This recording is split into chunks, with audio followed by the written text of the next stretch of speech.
बिस्मिल्लाहिर्रहमानिर्रहीम। आज का हमारा दूसरा लेक्चर है जिसमें हम कुछ कल के लेक्चर्स में पूछे गए कुछ क्वेश्चन को हम एड्रेस करेंगे। तो कल एक क्वेश्चन था कि टी एच साउंड जो है, टी एच साउंड वॉइस्ड और वॉइसलेस, जिसको soft T H sound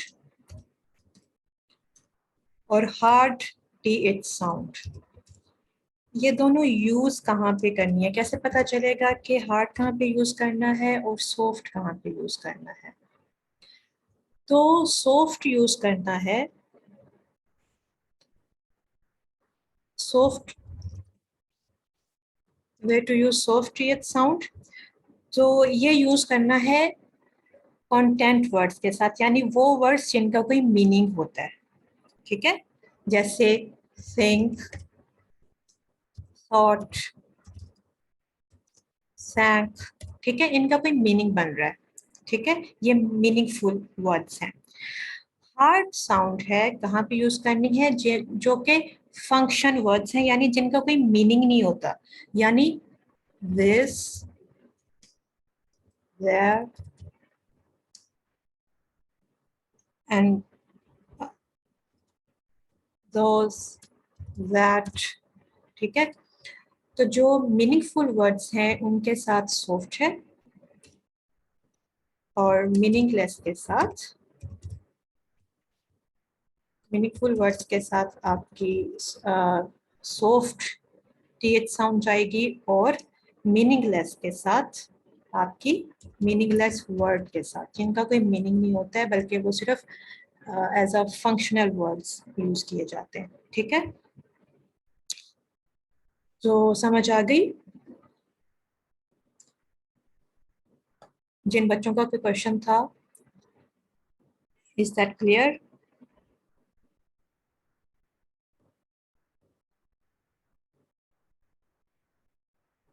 okay, तो आज का हम स्टार्ट करते हैं। आज का लेक्चर हमारा है द प्रेजेंट इंडेफिनिट टेंस और द सिंपल प्रेजेंट टेंस। इससे पहले हम देखेंगे कि आया इंग्लिश ग्रामर में टेंसेस हैं क्या। मैं यहाँ पे कुछ सेंटेंसेस लिख रही हूँ। जैसे पहले मैं लिखती हूँ कि माय नेम इज शाइस्ता,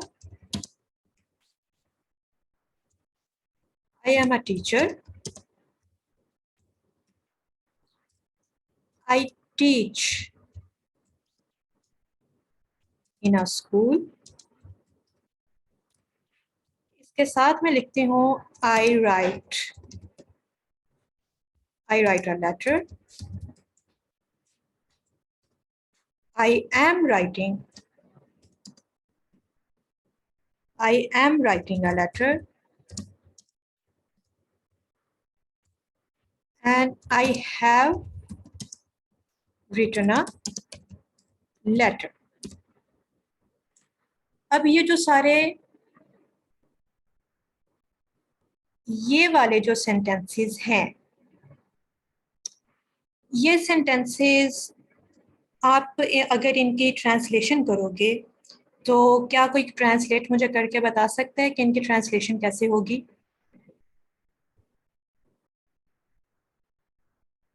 क्या मुझे कोई ट्रांसलेट करके बता सकते हैं इनकी ट्रांसलेशन कैसे होगी?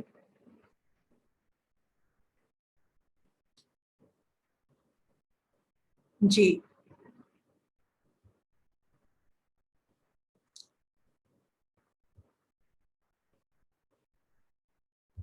जी, अब्दुल अहद ने हैंड रेज किया है। वालेकुम अस्सलाम।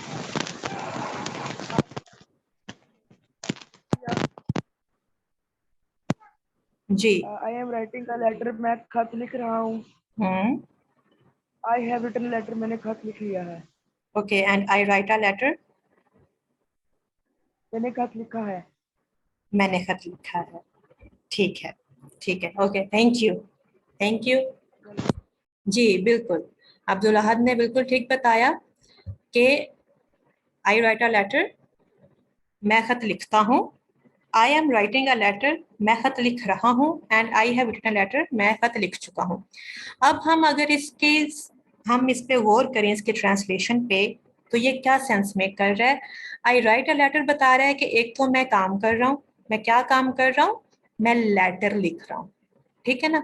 एक तो मैंने लेटर लिखा है, और दूसरा मैंने ये बताया कि आई राइट, मैं लेटर लिखता हूँ, ठीक है।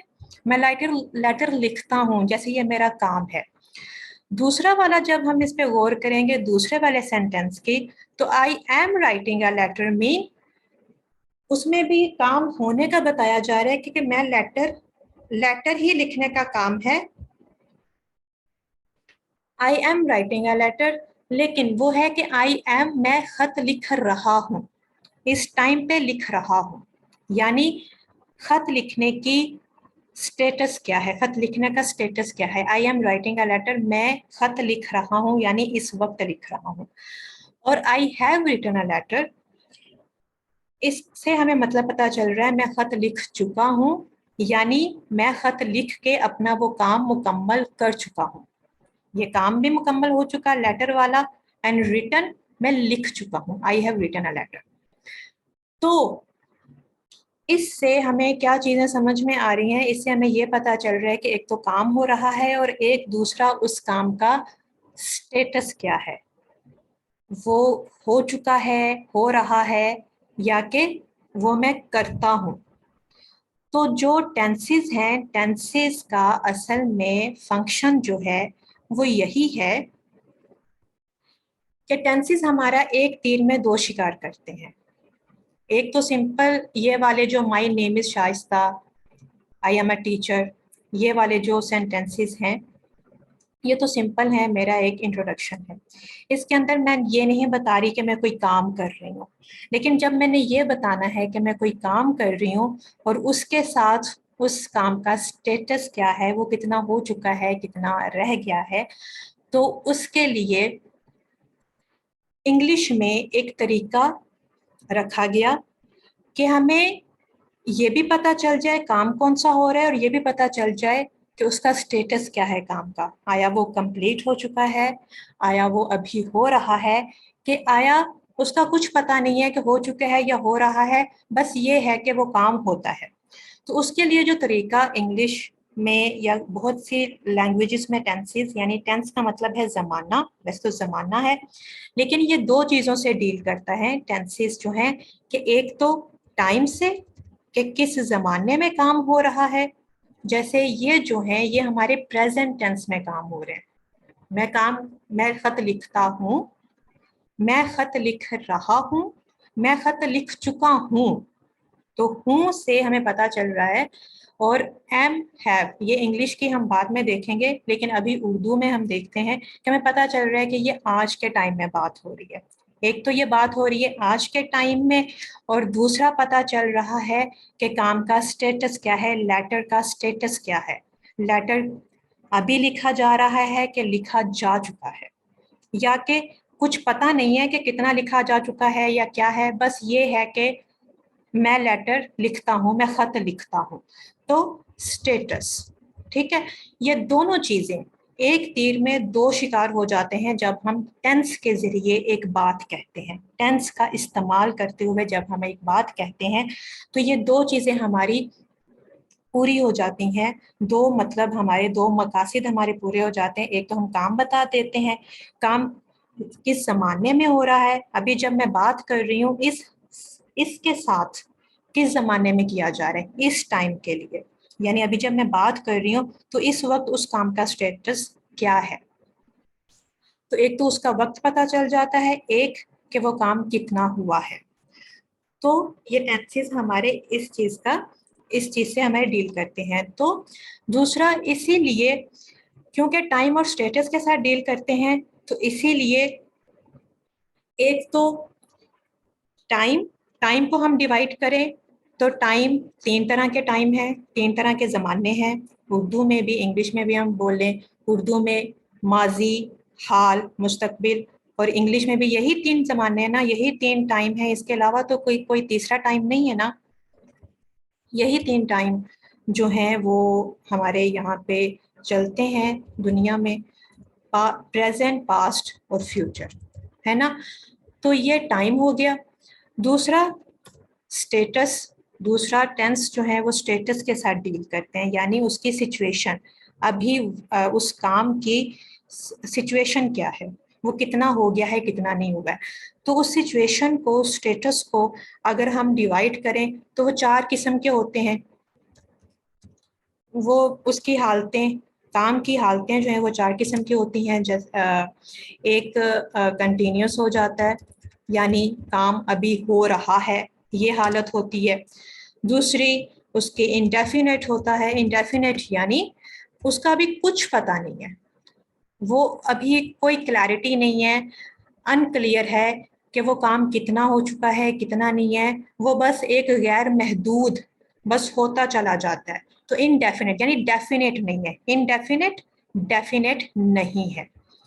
और दूसरा एक होता है परफेक्ट, यानी काम मुकम्मल हो चुका है। एक हालत ये होती है काम की, या तो काम अभी चल रहा है, या उसका कुछ पता नहीं है, या फिर मुकम्मल हो चुका होता है, या फिर ये होता है कि मुकम्मल भी हो चुका है लेकिन अभी तक जारी भी है। इसके अलावा कोई काम की टेंस का नाम सोचें कि टेंस कितने नामों के होते हैं। वैसे देखें जनरली कि अपने माइंड में कि इसके अलावा भी कोई सिचुएशन होती है काम की, कोई हालत और होती है। एक तो जारी है, या फिर वो मुकम्मल हो चुका है, या मुकम्मल भी हो चुका है और अभी हो भी रहा है, या फिर उसका कुछ पता नहीं होता, ये होती है। तो इसी तरह से ये जो टाइम और स्टेटस को ही मिला के, इन दोनों चीज़ों को मिला के टेंसेस के नाम रख दिए गए। ठीक है, प्रेजेंट कंटिन्यूस हो गया, प्रेजेंट इंडेफिनेट हो गया, और present perfect, present perfect continuous, और इस तरह से पास्ट के साथ भी यही चारों सिचुएशंस लगा के, स्टेटस लगा के 4 पास्ट के बन गए टेंसेस, और फ्यूचर के भी 4 बन गए। ठीक है। वैसे जो मॉडर्न इंग्लिश है, मॉडर्न इंग्लिश जो है, मॉडर्न इंग्लिश में प्रेजेंट टेंसेस सिर्फ 2 है। ठीक है, इंग्लिश में सिर्फ 2 प्रेजेंट टेंसेस हैं, कंटिन्यूस और इंडेफिनिट। इंडेफिनिट प्रेजेंट टेंसेस सिर्फ 2 हैं इंग्लिश में, कंटिन्यूस और इंडेफिनिट। बाकी जो हैं वो पास्ट की कैटेगरी पे आते हैं। वो जब हम पढ़ेंगे तो हम उनको मजीद समझेंगे कि वो पास्ट के साथ पास्ट का हिस्सा हो जाते हैं। तो प्रेजेंट परफेक्ट और प्रेजेंट परफेक्ट कंटिन्यूस जो सेंस मेक करते हैं, जो मीनिंग उनका बनता है, जो उसका मतलब बनता है, वो उसका पास्ट में चला जाता है। तो इसलिए इंग्लिश में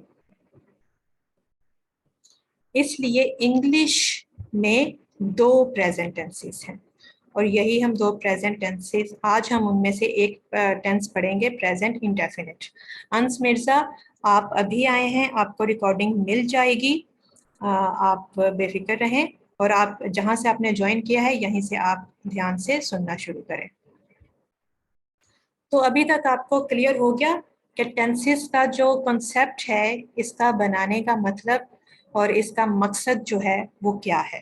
ठीक है, बहुत सी लैंग्वेजेस में टेंसेस नहीं होते हैं, उर्दू और इंग्लिश और हिंदी वगैरह में सब में टेंसेस मौजूद हैं, और ये हमारा ये काम आसान कर देते हैं, ताकि हम जब बात करें तो ये चीज़ पता चल जाए कि काम किस वक्त में हो रहा है और उसका करने का इस टाइम उसकी हालत क्या है। अच्छा, अभी हम आज पढ़ेंगे प्रेजेंट टेंसेस में से पहला टेंस, प्रेजेंट इंडेफिनिट टेंस। अब एक चीज है जो कि आदतन होती है, मामूल की चीजें होती हैं। मैं डेली उठती हूँ, मुझे बताना है कि मैं daily I wake up early in the morning. ठीक है। अच्छा, मैं कुछ यहाँ पे सेंटेंसेस लिख रही हूँ ताकि आपको भी आपको पता चल जाए। आपने बताना है आपने बताना है कि आया ये प्रेजेंट इंडेफिनिट टेंस है या नहीं है, या इसमें कोई अगर कोई मिस्टेक है तो आपने वो नोट करके रखनी है। ठीक है, तो I goes to school on the bus. She live in Lahore. तो क्या ये ठीक है? क्या सेंटेंसेस ये ठीक है? ये तीनों sentences?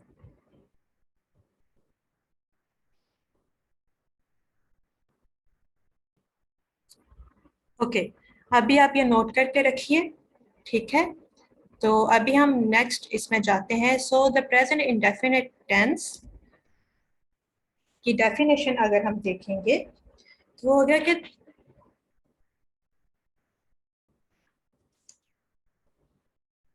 it is used to describe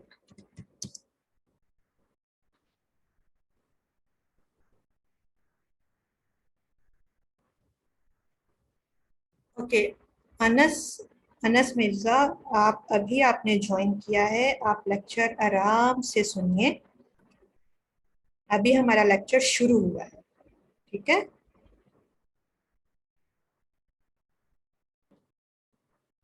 It is used to describe actions. Okay, आप ये नोट करके रखिए अपने पास, ताकि बाद में मैं आपको दोबारा पूछूंगी. इसके साथ हमने टैली करना है. एक्शंस दैट अकर, जो के मामूल के मुताबिक होते हैं, ठीक है? On a daily or routine basis. Routine basis, ठीक है? जो कि आदतन, मामूलन और रोजाना होते हैं, वो प्रेजेंट इंडेफिनिट के साथ. इंडेफिनिट का मतलब मैं बता चुकी हूँ, गैर मुअय्यना, जिसके साथ कोई क्लैरिटी नहीं होती कि कितना हो चुका है कितना नहीं. बस वो काम जब हम उसको बोलते हैं तो ऐसा लगता है बस ये काम होता रहता है, कब तक होना है, क्या है, इसका कुछ पता नहीं है, बस वो होता रहता है. It is used to describe actions that occur on a daily or routine basis, ठीक है? तो वो प्रेजेंट इंडेफिनिट टेंस की अगर हम सिंपली इसकी हम डेफिनेशन देखें तो वो ये है. अब है कि इसका स्ट्रक्चर क्या है. अब आपने कोई ऐसी बात करनी है जो आप मामूलन करते हैं, आप अपनी डेली रूटीन में करते हैं, आपने वो बात कहनी है, तो उसके लिए आप प्रेजेंट इंडेफिनिट टेंस यूज करेंगे, जिसके साथ में ये नहीं बताना कि ये काम कितना हो चुका है, कितना रह गया है, या ये सब कुछ के साथ नहीं जाना है. बस वो आपकी या तो आदत है या आप रूटीन में वो काम करते हैं. तो ऐसी चीज, ऐसी बात बताने के लिए आप क्या करेंगे, आप सबसे पहले लगाएंगे अपना pronoun. I go to school. I go to school यानी मैं स्कूल जाता हूं, इसके साथ कोई वक्त का तायुन नहीं है, ठीक है? आई गो टू स्कूल. तो इसके लिए क्या होता है, प्रेजेंट इंडेफिनेट के लिए, प्रेजेंट इंडेफिनेट में हमेशा वर्ब की फर्स्ट फॉर्म लगती है. इसका स्ट्रक्चर आप नोट कर लीजिए. फर्स्ट फॉर्म ऑफ वर्ब इसका यूज होता है, लेकिन ये ज्यादा कॉम्प्लिकेटेड नहीं है. ये ज्यादा कॉम्प्लिकेटेड नहीं है. इसके साथ first form of verb use होती है, लेकिन इसके लिए ध्यान ये रखना होता है कि जब थर्ड पर्सन सिंगुलर यूज होता है, यानी ही शी इट होता है, तो ही शी इट के साथ आप वर्ब की फर्स्ट फॉर्म के साथ एस या ई एस लगाते हैं, ठीक है? फर्स्ट फॉर्म ऑफ वर्ब के साथ एस या ई एस का इजाफा करते हैं. लेकिन अगर फर्स्ट सिंगुलर है, फर्स्ट पर्सन सिंगुलर या फिर प्लूरल नाउन है. फर्स्ट पर्सन सिंगुलर यानी आई, फर्स्ट पर्सन मैं हूं. थर्ड पर्सन होता है ही शी इट, ठीक है? सेकंड पर्सन होता है यू. जैसे आप बात कर रहे हो तो पहले फर्स्ट पर्सन मैं हूं, बात करने वाली पहली शख्स, पहला इंसान मैं हूं. दूसरे आप हो जो उस वक्त मौजूद है, वक्त पे मौजूद, उस वक्त मौके पे मौजूद. फर्स्ट पर्सन मैं, आप भी मौजूद हो तो आप सेकंड पर्सन. और अगर एक इंसान मौजूद नहीं है तो वो थर्ड पर्सन कहलाता है. Third person. तो थर्ड पर्सन सिंगुलर, उसके लिए हम बात करेंगे वो, ही शी, वो। तो फर्स्ट थर्ड पर्सन सिंगुलर के लिए हमारी फर्स्ट फॉर्म ऑफ वर्ब के साथ एस या ई एस, सिर्फ इसके साथ लगता है, थर्ड पर्सन सिंगुलर के साथ। बाकी सबके साथ थर्ड पर्सन सिंगुलर के साथ, और बाकी सबके साथ I, we, you second person के साथ, सेकंड पर्सन प्लूरल के साथ, या फिर प्लूरल नाउन है, कोई भी प्लूरल नाउन है उसके साथ आपका एस या ई एस का इजाफा नहीं होता है, सिर्फ first form of verb, first form of verb. ठीक है, फर्स्ट फॉर्म ऑफ वर्ब ये हाँ कुछ इस तरह से जाएगा कि अगर मैंने फर्स्ट फॉर्म में लिखा आई गो टू स्कूल, ठीक है, फर्स्ट पर्सन में गया I go to school, I go to school. इसके साथ अगर मैं प्लूरल में जाऊंगी, वी गो टू स्कूल, ठीक है, या और अगर यू कहूंगी तो यू वर्क, इसके साथ भी एस या एस का इजाफा नहीं हुआ, सिर्फ फर्स्ट फॉर्म आ रही है। इसके साथ दे वर्क, या फिर दोज वर्क, ठीक है, इनके साथ किसी के साथ एस या ई एस का कोई इजाफा नहीं हुआ है, ठीक है, एस या ई एस नहीं लगा है, सिर्फ और सिर्फ प्रोनाउन के साथ हमारे first form of verb I है।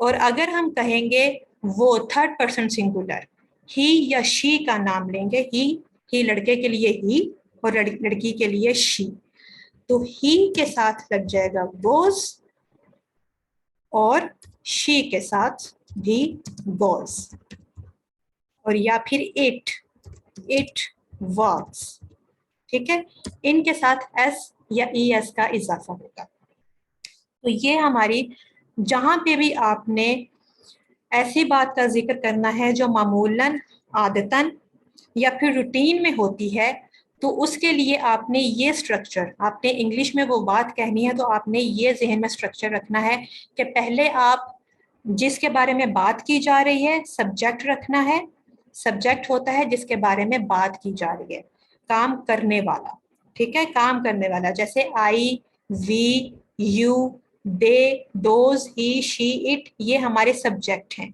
ये हमारे सेंटेंस में सब्जेक्ट हैं। तो इनके सब्जेक्ट रखना है, और सब्जेक्ट के साथ आपने फर्स्ट फॉर्म ऑफ वर्ब लगा देनी है।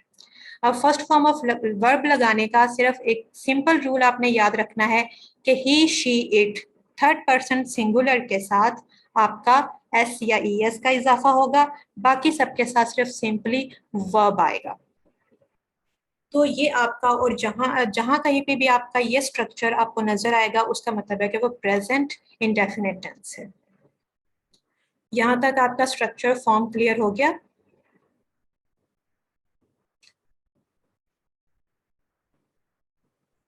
अगर किसी को कोई कंफ्यूजन है तो आप पूछ सकते हैं।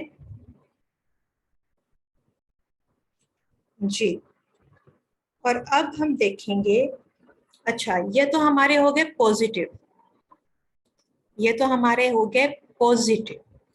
अब आप मुझे ये बताइए कि अगर मुझे क्वेश्चन पूछना है, क्वेश्चन पूछना है अगर प्रेजेंट इंडेफिनिट टेंस के अंदर, तो मैं वो क्वेश्चन कैसे पूछूंगी, मैं क्वेश्चन कैसे पूछूंगी? क्या आप में से कोई बता सकता है? ये तो हो गया पॉजिटिव, मैं बता रही हूँ, मस्बत जुमले हो गए, पॉजिटिव सेंटेंसेस हो गए कि बताया जा रहा है सिर्फ। अब मैंने सवाल करना है, और सवाल प्रेजेंट इंडेफिनिट में कैसे करना है? Are you go to school, okay, Anas Mirza कह रहे हैं are you go to school, okay.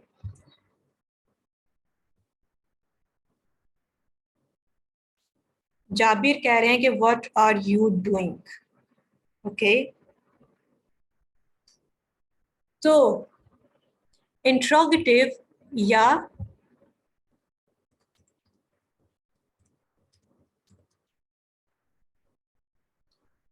या क्वेश्चंस। इंट्रोगेटिव सेंटेंसेस या क्वेश्चंस जो हमारे हैं प्रेजेंट इंडेफिनिट में, मैंने पूछना है तुम क्या करते हो। अच्छा, डू यू वर्क्स। ओके, अब ध्यान से देखिए। अब मैंने पूछना है कि तुम क्या करते हो। तुम क्या करते हो यानी अभी के टाइम के हवाले से मैं प्रेजेंट हाल के हवाले से मैं पूछ रही हूँ तुम क्या करते हो। तो मैं कहूंगी व्हाट डू यू डू। तो इसमें आपने सिंपल ये रखना है कि मस्बत जुमलों में एस या ई एस कहाँ लगा था। एस या ई एस लगा था सिर्फ और सिर्फ थर्ड पर्सन सिंगुलर में। ठीक है, ही शी इट के साथ थर्ड पर्सन सिंगुलर में। बाकी किसी के साथ एस या ई एस का इजाफा नहीं हुआ था। ठीक है, प्रेजेंट इंडेफिनिट में क्या होता है कि इसमें हेल्पिंग वर्ब तो कोई होता नहीं है। इज, एम, आर वगैरह, हैव, हैड, ऐसा तो कोई हेल्पिंग वर्ब हमें यहाँ पे नजर नहीं आया। सिर्फ और सिर्फ सब्जेक्ट है और उसके पास साथ ही हमने वर्ब यानी अपना काम बता दिया। ठीक है, वर्ब की फर्स्ट फॉर्म लगा दी। इसके लिए इसके साथ कोई हेल्पिंग वर्ब नहीं आया, इज, एम, आर नहीं आया। तो जब हमारे इंट्रोगेटिव सेंटेंसेस होते हैं, क्वेश्चंस होते हैं, तो उसके लिए हमें एक हेल्पिंग वर्ब चाहिए। तो वो हेल्पिंग वर्ब क्वेश्चन करने के लिए क्या यूज करेंगे, हम इसमें डू या डज का इस्तेमाल करते हैं। ठीक है, डज। ये डज नहीं होता है, ठीक है, ये डज होता है। डज, डज नहीं होता है, डज, डज। ठीक है, डू या डज का इस्तेमाल करते हैं। अब डू का इस्तेमाल कहाँ पे होता है और डज का इस्तेमाल कहाँ पे होता है। डू का इस्तेमाल वहां पे होगा जहां पे हमारे जो पॉजिटिव हमारे जो मस्बत जुमले थे वहां पे हमने एस या ई एस का इजाफा नहीं किया, यानी I, we, you, they, those. ठीक है, फर्स्ट एंड सेकंड पर्सन और प्लूरल नाउन्स के साथ। I, we first person, you, they second person और दोज प्लूरल नाउन। इनके साथ हमने यहाँ पे एस या ई एस का इजाफा नहीं किया, तो इनके लिए हम इस्तेमाल करेंगे डू। ठीक है,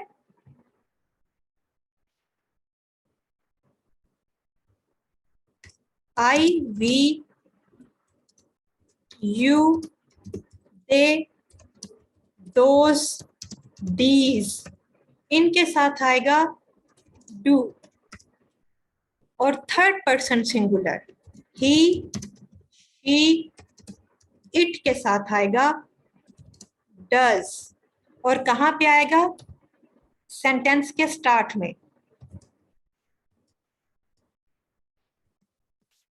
बिफोर द सब्जेक्ट। ठीक है, सेंटेंस के स्टार्ट में, जैसा कि do you work, before the subject, subject हमारा क्या है, यू, डू यू वर्क। यहाँ पे हमारा ना तो पॉजिटिव सेंटेंसेस में एस या ई एस लगेगा, तो यहाँ पे इसके साथ भी एस या ई एस नहीं लगेगा, डू यू वर्क्स वगैरह नहीं होगा। ठीक है, डू यू वर्क होगा। इसी तरह से डू आई वर्क और साथ में हमारा क्वेश्चन मार्क। ठीक है, डू आई वर्क। अच्छा, डू यू वर्क। जब आपका क्वेश्चन मार्क यहाँ पे लग जाता है ना, तो वो एक सवालिया जुमला बन जाता है, इंट्रोगेटिव सेंटेंस बन जाता है। तो इसका मतलब होता है कि जब हमने इसको पढ़ना भी है तो हमने अपनी टोन जो है, अपना लहजा जो है, वो सवालिया रखना है। जैसे, क्या तुम काम करते हो, डू यू वर्क। ठीक है, इसको हम स्टैटिव नहीं पढ़ लेंगे, डू यू वर्क ऐसे नहीं पढ़ेंगे, डू यू वर्क। तो ये जो साइंस होते हैं ये हमें ये भी बताते हैं कि हमने कौन सी टोन रखनी है, किस तरह से बात करनी है। उसको जब पढ़ना है तो हमने कैसे पढ़ना है, उस चीज को लिखना है, लिखने के बाद हमने पढ़ना है तो उसको कैसे पढ़ना है। ठीक है, do I work, do we work, do they work.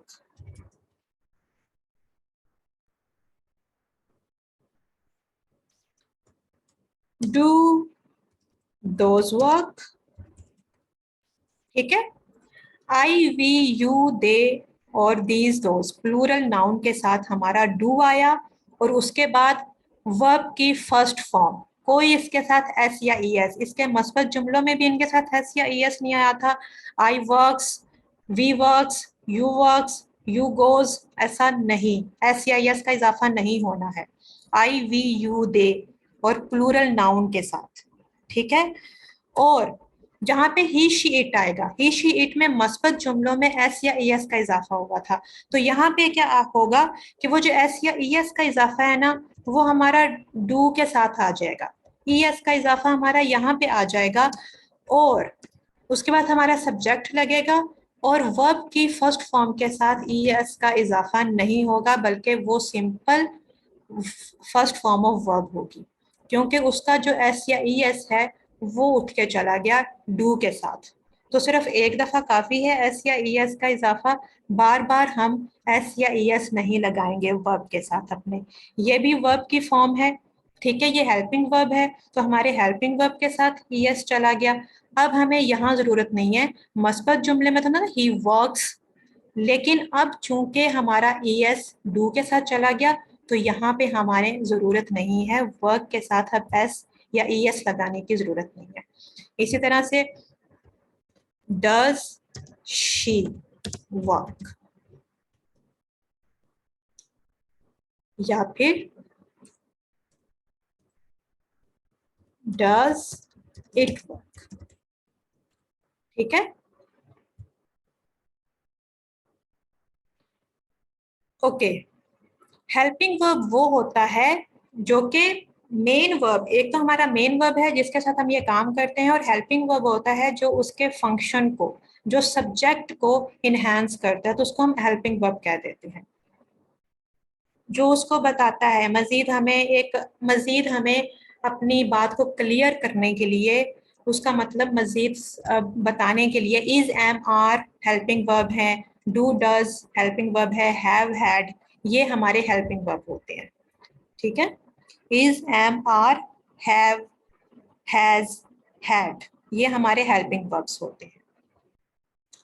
तो डू को हम आई यू वी ईटीसी में करते हैं, डज का इस्तेमाल ही शी इट में करते हैं, बिल्कुल ऐसे ही डू को हम इस्तेमाल करते हैं आई वी यू के साथ, आई वी यू दे, और प्लूरल जमा सीगे जो होते हैं, यानी दीज बुक्स, ठीक है, तो दीज दोज के साथ। अच्छा, ये हमारा हो गया इंट्रोगेटिव। अच्छा, इंट्रोगेटिव जुमले यानी सवालिया जुमले दो तरह के होते हैं, ये तो हमारे हो गए। अच्छा, इंट्रोगेटिव या सवालिया जुमले। अब एक जुमला होता है व्हाट डू यू डू, या वेयर डू यू लिव, ठीक है, तुम कहाँ रहते हो, ठीक है। तो ये जो होते हैं ना, ये वाले जुमले जिनका शुरू में वेयर, व्हाट, हु, हाउ, ठीक है, ये आते हैं,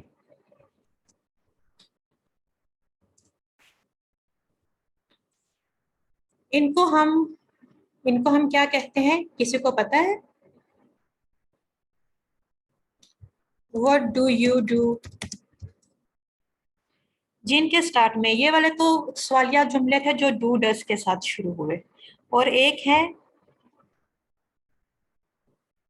डब्ल्यू फैमिली, इनको कहते हैं डब्ल्यू एच क्वेश्चंस, जी, डब्ल्यू एच क्वेश्चंस, बिल्कुल ठीक, शाबाश Anas Mirza, W H questions,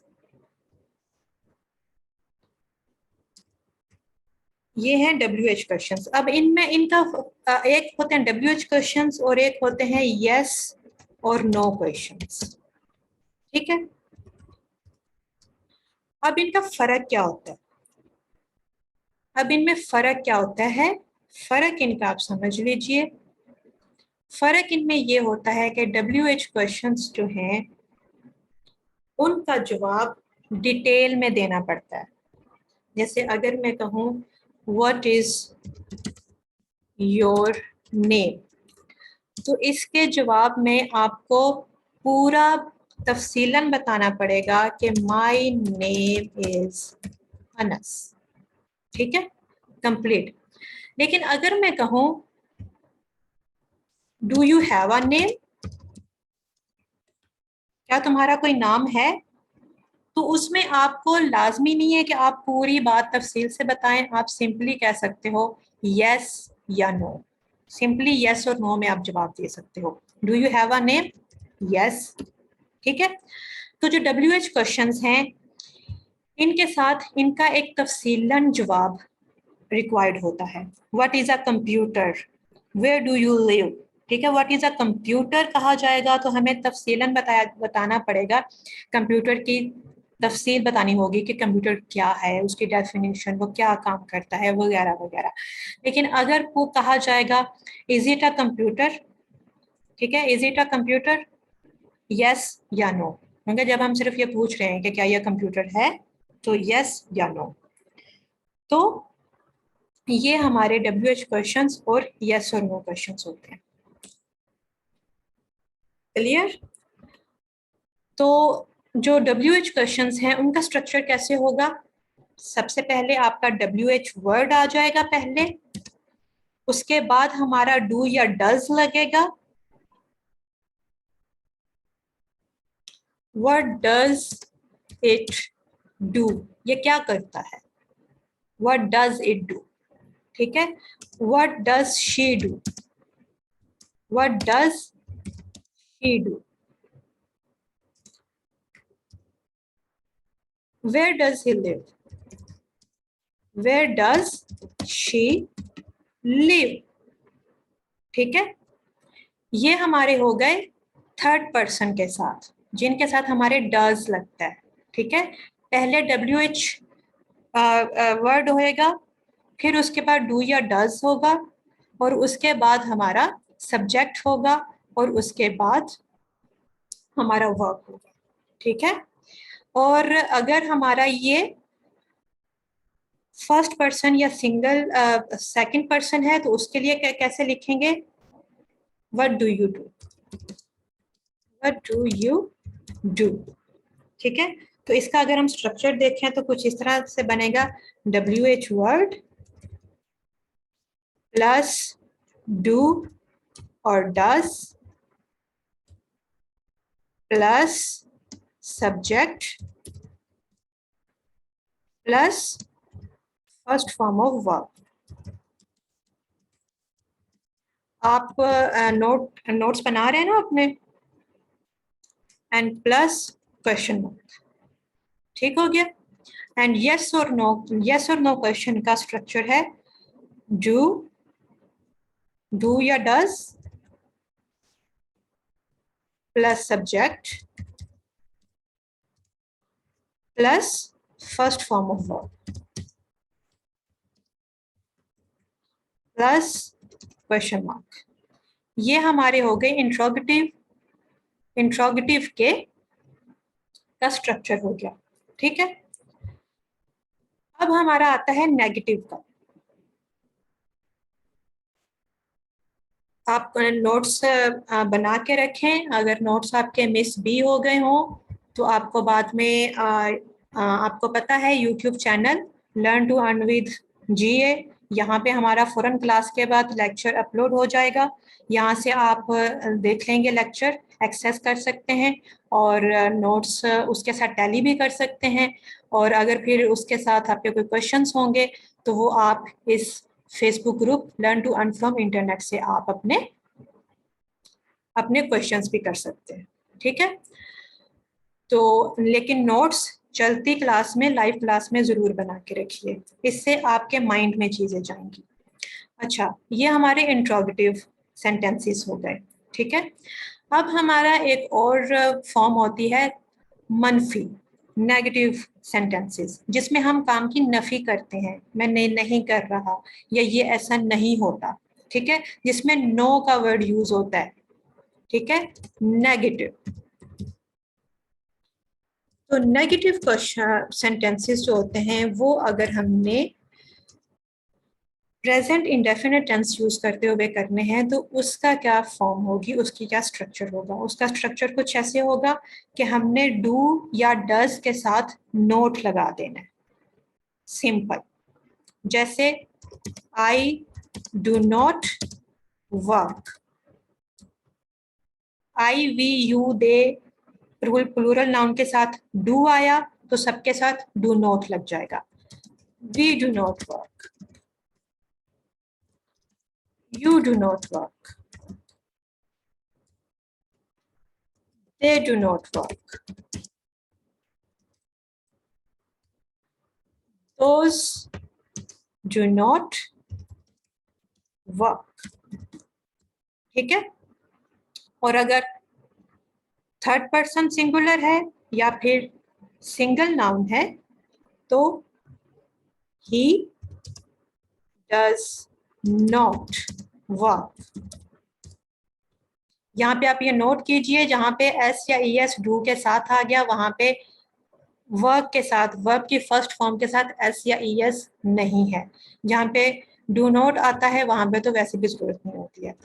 तो शी डज नॉट वर्क और it does not work.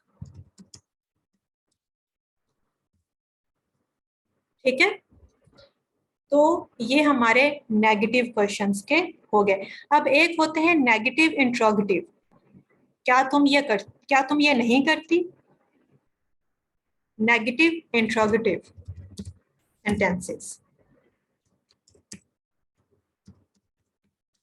Sentences हमारे होते हैं नेगेटिव इंट्रोगेटिव, जिसमें मनफी सवालिया जुमले होते हैं, मनफी सवालिया जुमले।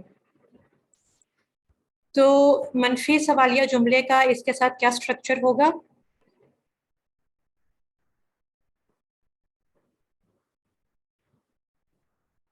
पहले हमारा आ जाएगा डू, फिर हमारा आ जाएगा सब्जेक्ट, और फिर उसके बाद हमारा आएगा note. Do I note work, क्या मैं काम नहीं करता? जैसे आपने किसी को कहा, कोई पूछ रहा है कि तुमने ये काम नहीं किया, या तुम सुबह से, तो आप आगे से क्या मैं नहीं करता काम, क्या मैं काम नहीं करता, डू आई नॉट वर्क। तो इसमें आपका डू पहले आ जाएगा, उसके बाद आपका सब्जेक्ट आएगा और उसके बाद नोट आएगा। ठीक है। सिंपल जो नेगेटिव क्वेश्चन है उसमें तो आपका आई do not work, you do not work, आपका डू जो है वो इकट्ठा आया। लेकिन इसमें आपका डू पहले चला जाएगा, डू और नॉट अलग हो जाएंगे, उनके दरमियान में आपका सब्जेक्ट आ जाएगा। ठीक है। Do I not work, do you not work, क्या तुम काम नहीं करते? Do we not work, do they not work,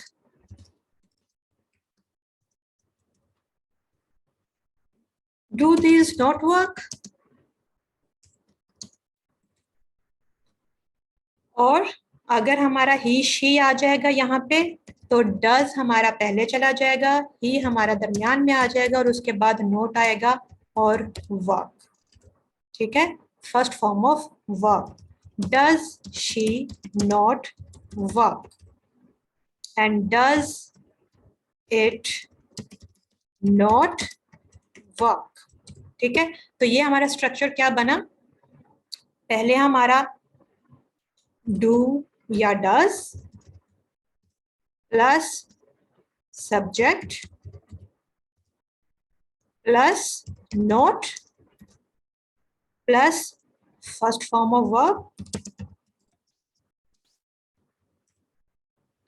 and then question mark. ठीक है।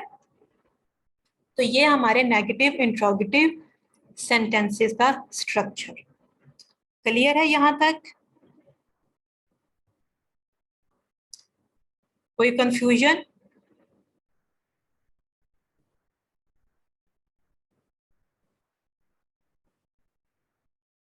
ओके। तो अब मैं आपसे क्वेश्चन करती हूँ, वही क्वेश्चन जो मैंने पहले आपका, अब आपका स्ट्रक्चर आपके पास है। तो यहाँ पे पहले लिखे थे ये वाले 3 सेंटेंसेस जो हैं, ये मुझे इनको ठीक करके बताइए, क्या ये ठीक है? क्या अभी आपको ये ठीक लग रहे हैं?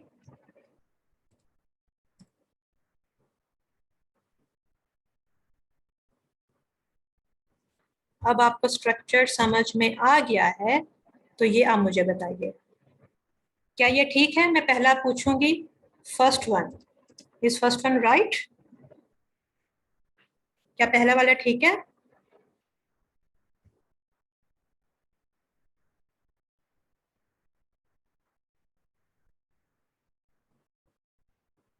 पहला वाला ठीक नहीं है।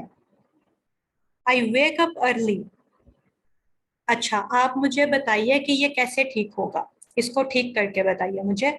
I wake up early in the morning, ठीक है। I wake up early in the morning का करेक्ट फॉर्म क्या होगी?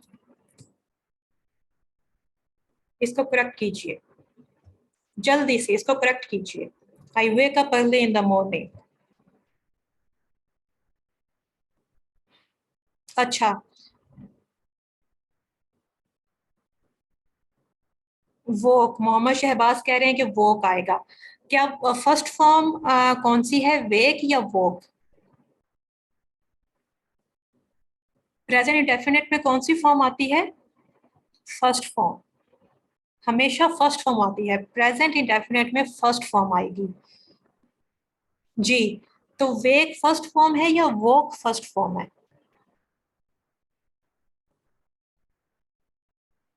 वेक फर्स्ट फॉर्म है जी। तो अब बताइए, इसको करेक्ट कीजिए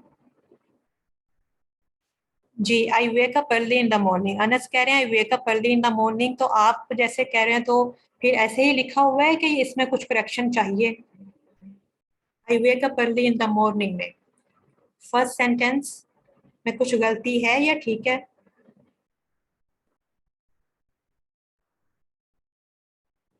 इट्स राइट जी, ये ठीक है। I wake up early in the morning, ठीक है। Wake up first form, I हमारा subject, wake up first form, early in the morning. In ही होता है, ऑफ नहीं होता, ऑफ द मॉर्निंग नहीं होता, इन द मॉर्निंग होता है, ठीक है। I wake up early in the morning, मैं सुबह जल्दी उठती हूँ, ठीक है। मैं सुबह सवेरे जल्दी उठती हूँ, ये मैं सुबह सवेरे उठती हूँ, ठीक है। चलें, ये तो हमारा हो गया राइट। अब आप मुझे बताइए कि I goes to school on the bus, ये ठीक है या गलत है?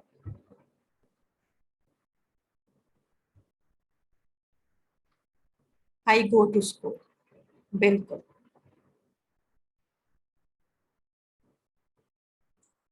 अच्छा, अगर मैंने फर्स्ट, जी आई गो टू स्कूल होगा ये, वो गलत था, तो आई गो टू स्कूल होगा। I go to school on the bus ji.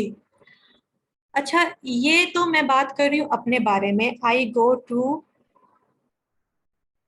School on the bus, ठीक है। सादिया, आप क्या पूछ रही हैं? On bus reason?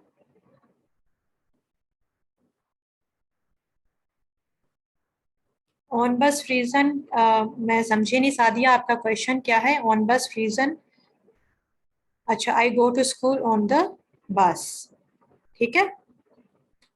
अच्छा, अगर मैं ये कहूँ कि मैं अ, अपनी फ्रेंड के बारे में बताना चाहती हूँ कि वो स्कूल बस पे जाती है, तो वो मैं कैसे कहूँगी, वो स्कूल बस पे जाती है?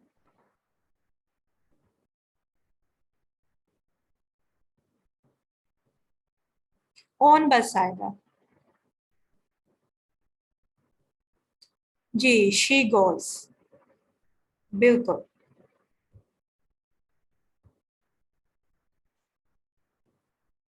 जी, बिल्कुल ठीक। अगर आप इसको थर्ड पर्सन सिंगुलर में कर देंगे तो गोज आ जाएगा, बिल्कुल ठीक। तो ये हमारा करेक्ट हो गया। अब ये बताएं, she live in Lahore, she live in Lahore, live नहीं, लिव्स।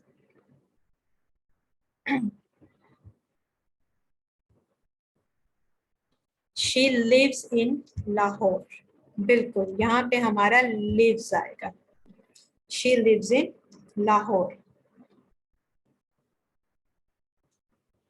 बिल्कुल ठीक। तो ये हमारा स्ट्रक्चर हो गया।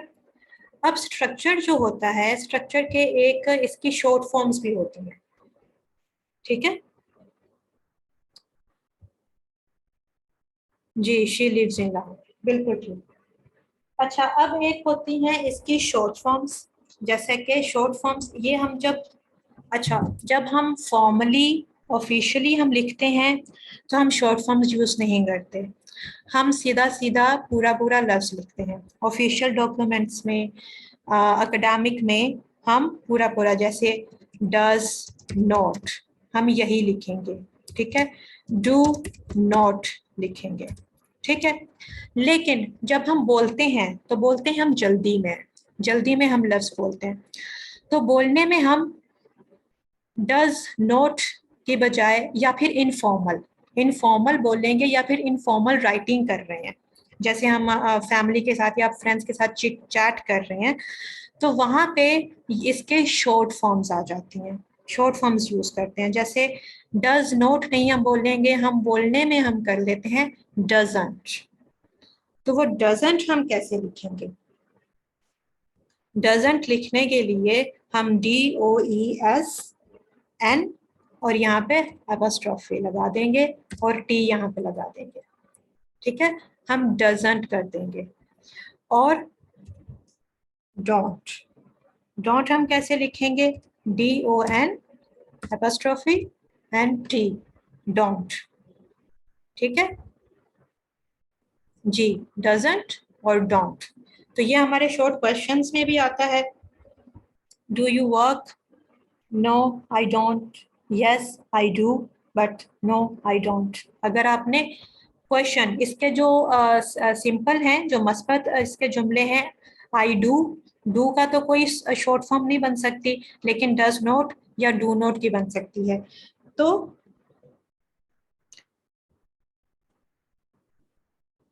डोंट आई वर्क, या मैं आपको जल्दी से लिख के बता देती हूँ। Don't I work, don't you work,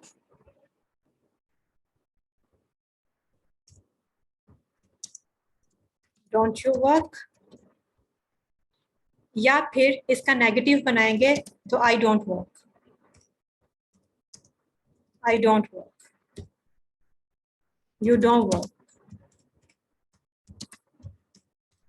और ही शी के साथ करेंगे तो he doesn't work और doesn't he work। तो अब देखें, जब हमने डिटेल में लिखा था तो हमने इसको अलग कर दिया था, डज नॉट को डज पहले लिखा, फिर ही लिखा, फिर नॉट लिखा, लेकिन यहाँ पे इकट्ठा ही आ जाता है, डजंट ही वर्क, ठीक है। यहाँ पे जब हम इसका क्वेश्चन बनाते हैं तो इसका डजंट इकट्ठा लिख देते हैं, यहाँ पे इसको अलग करने की जरूरत नहीं होती। लेकिन जब आपने ऑफिशियल या फॉर्मल राइटिंग में करना है, अकेडमिकली आपके जो स्कूल कॉलेजेस की भी असाइनमेंट्स होती हैं, उन असाइनमेंट्स में आपने कभी भी ये शॉर्ट फॉर्म्स यूज नहीं करनी है। शॉर्ट फॉर्म्स इनफॉर्मल वे के लिए होती हैं, इनफॉर्मल वे में या फिर बोलने में होती हैं। इवन बोलने में भी जब आप अपने टीचर्स के साथ या अपने बॉस के साथ अपने प्रोफेशनल इन्वायरमेंट में बात करते हैं, तो वहाँ बोलने में भी आप फॉर्मल ही रहते हैं, फॉर्मल वे कंप्लीट होता है। He does not work, I do not work, ठीक है। या फिर आपने बात पे जोर देना है तो आई डू नॉट वर्क, ठीक है ना, आई डू नॉट, जैसे आपने गुस्से में बोल रहे हो या आप अपनी बात पे उसको उस पे जोर दे के बोल रहे हो। लेकिन आप इनफॉर्मल बोल रहे हो और रिलैक्स वे में बोल रहे हो, तो वहां पे आप शॉर्ट फॉर्म यूज कर सकते हो, ठीक है। ये आपने याद रखना है कि ऑफिशियल राइटिंग्स में, अपनी एकेडमिक राइटिंग्स में you do not use contractions या ये शॉर्ट फॉर्म्स, ठीक है। इनको कॉन्ट्रैक्शंस भी कहते हैं और शॉर्ट फॉर्म्स भी कहते हैं, ठीक है, कॉन्ट्रैक्शंस या शॉर्ट फॉर्म्स। आप इनको सिर्फ और सिर्फ इनफॉर्मल वेज में यूज करते हैं, इनफॉर्मल राइटिंग या इनफॉर्मल बोलने में, ठीक है। तो doesn't she work, doesn't she work or doesn't it work or she doesn't work, she doesn't work, ठीक हो गया। it doesn't work, it doesn't work, doesn't it work यानी नेगेटिव इंट्रोगेटिव, इसके नेगेटिव इंट्रोगेटिव बनते हैं। सिंपल जो question marks हैं उनकी शॉर्ट फॉर्म नहीं बनती, जो सिंपल क्वेश्चन मार्क होते हैं, नेगेटिव इंट्रोगेटिव की बनती है, क्योंकि उसका आप शॉर्ट क्या करोगे, डज ही वर्क, तो उसका आप शॉर्ट क्या करोगे, तो नेगेटिव की बनती है, डू नॉट, डज नॉट, तो नेगेटिव की बनती है, इसलिए नेगेटिव सेंटेंसेस क्या बनता है, या फिर नेगेटिव इंट्रोगेटिव का बनता है, ठीक है। तो ये हमारी हो गई फॉर्म्स, ठीक है। तो सादिया पूछी थी ऑन बस और इन बस, तो मैं आपको ये बता दूं, जो हमारे सफ़र करने के लिए जो चीज़ें होती हैं जिसमें हम बैठकर सफ़र करते हैं, जैसे कार में हम बैठकर करते हैं, तो वहाँ पे आता है इन, और जहाँ पे हम खड़े हो सकते हैं वहाँ पे आता है ऑन। ये मज़ीद जब हम प्रेपोजिशंस पढ़ेंगे तो आपको बहुत इंटरेस्टिंग, आपको बहुत सारी चीज़ें, फैक्ट्स आपको पता चलेंगे, तो ऑन बस होगा, ठीक है। I didn't, I doesn't, I don't, ये जो है ना, आप ये कौन कर रहा है, अनस,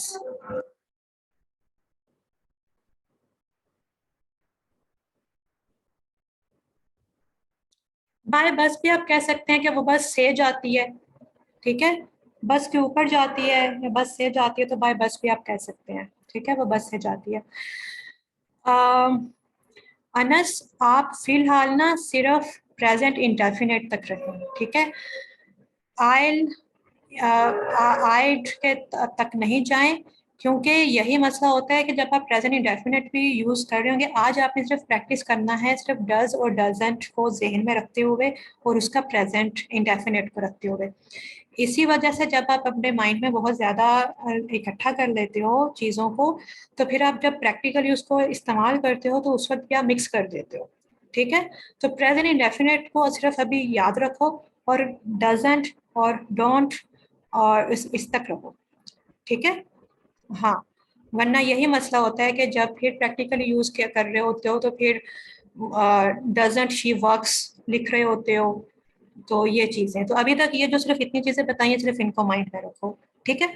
और इसी का आपको इसी की मैं आपको असाइनमेंट दूंगी, जिसमें आपको वर्ब्स वर्ब्स जो हैं वो करने हैं प्रेजेंट इंडेफिनिट के हिसाब से, कि किस तरह का कौन सी वर्ब फॉर्म आएगी, ठीक है।